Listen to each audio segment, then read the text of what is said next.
You have been a very active politician, very good politician माशाल्लाह, और आपने इतना ज़्यादा उस वक्त में साथ दिया जबकि सभी तकरीबन भाग गए थे या अंडरग्राउंड हो गए थे, तो क्या आपने सियासत खुद से छोड़ी हुई है या आपने पार्टी से खुद अलहदगी हासिल की है? You want to take a break या किसी प्रेशर के तहत आपको अलग किया गया? I mean, I really want to know this and I think public भी जानना चाहती है.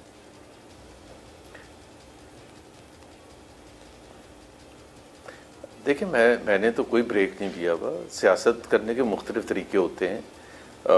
इस वक्त तो ऑब्वियसली मैं इस वक्त PMLN से एसोसिएटेड नहीं हूँ, और जो PMLN के बुनियादी असूल थे जिसकी वजह से मैंने ज्वाइन किया था PMLN, और जब तक वो असूल पर खड़े रहे, पॉलिटिक्स प्रिंसिपल की बुनियाद पर करते थे, उनकी पाकिस्तान के जो कोर इश्यूज थे जिसमें सिविल मिलिट्री रिलेशंस है, पाकिस्तान की फॉरेन पॉलिसी है, इकोनॉमिक पॉलिसी है, ये तमाम चीज़ें डिफ़ाइन नहीं करती ना कि आप कौन सी पॉलिटिकल पार्टी में जाएं जो आपके नज़रियात से क्लोज़ हों.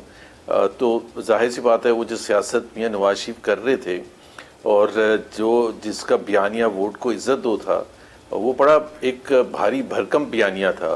उसका एक मैसेज बड़ा स्ट्रॉन्ग रेसोनेट किया पूरे पाकिस्तान में जब मुश्किल वक्त था. तो जब वोट ऑफ नो कॉन्फिडेंस का वक्त आया तो वो उसको ज़ाहिर छोड़ दिया, वोट को इज़्ज़त दो, और पॉलिटिक्स ऑफ पावर करनी शुरू कर दी. तो फिर बहुत से लोगों के लिए मुश्किल हो जाता है कि जी मैं तो वहीं खड़ा हुआ हूँ, it's as simple as that, कि जहाँ PMLN थी, अगर उसको एक सर्कल में बयान करूँ कि हम एक उस सर्कल में सब खड़े थे, वोट को इज़्ज़त दो, और उसके बेसिस पर हम एक सियासत कर रहे थे, तो कुछ लोग तो वहीं खड़े हुए हैं.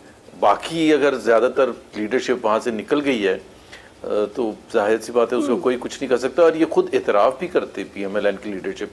कोई आपको भी पता है कि जी हमने जो बयानिया था वो छोड़ दिया, जिसकी वजह से पॉलिटिकल कैपिटल हमें बहुत ज़्यादा देना पड़ा, हमारी पॉपुलैरिटी में कमी आई.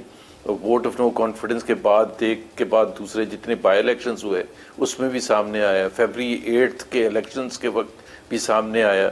तो मेरा ख्याल है उसको अगर लीडरशिप महसूस करती है कि जी वो उधर वापस जाना है, तो अब थोड़ी सी देर हो गई है.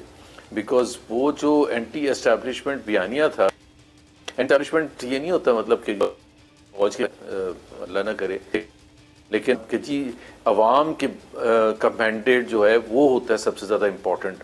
तो एंटी एस्टैब्लिशमेंट पॉलिटिक्स हो तो अब narrative is solidly with Imran Khan. तो अब अगर वापस जाते भी हैं तो आप बी टीम लगेगी इमरान खान के. सब्सक्राइब करें और बेल दबाएं ताकि कोई खबर रह न जाए.